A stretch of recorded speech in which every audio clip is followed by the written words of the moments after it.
when you hit an animal, you're going to be held accountable for it on the Day of Judgment.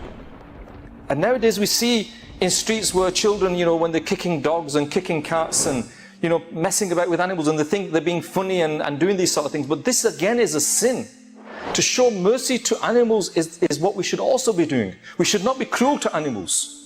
We need to show mercy to animals. Once Hazrat Abdullah ibn Umar radiyallahu ta'ala walked past some youngsters of Quraysh who had tied a bird and were making it a target by throwing arrows towards it. When they saw Abdullah bin Umar coming towards them, they began to disperse. He said, "Who has done this? May Allah Azza wa Jal curse those who do these types of acts." And again you see children, that there's a cat, they might tie up a cat, they might tie up a dog, and from a distance they're throwing stones at this animal. This is cruelty. This is cruelty to animals, and the Prophet of Allah sallallahu alaihi wasallam has forbid this. This is the beautiful deen of Islam, that not only does it say do not be cruel to each other, but the deen of Islam says don't be cruel to animals as well. Sayyidina Hazrat Abdullah bin Masud radiyallahu ta'ala stated, we were once traveling with the Prophet of Allah sallallahu alaihi wasallam when he went for the call of nature. We saw a sparrow who had two baby sparrows. So we grabbed them.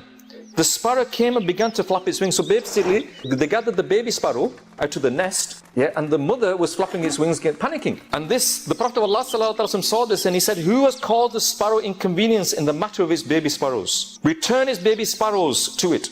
The baby in the nest, the Prophet of Allah sallallahu alaihi wasallam cursed it. Whereas when we see ants and we see these things and we're squashing them and killing them and getting them out of the way, and if any animal comes in our garden, if any cat comes in our garden or our yard, we get the stone out and we're throwing it at that animal.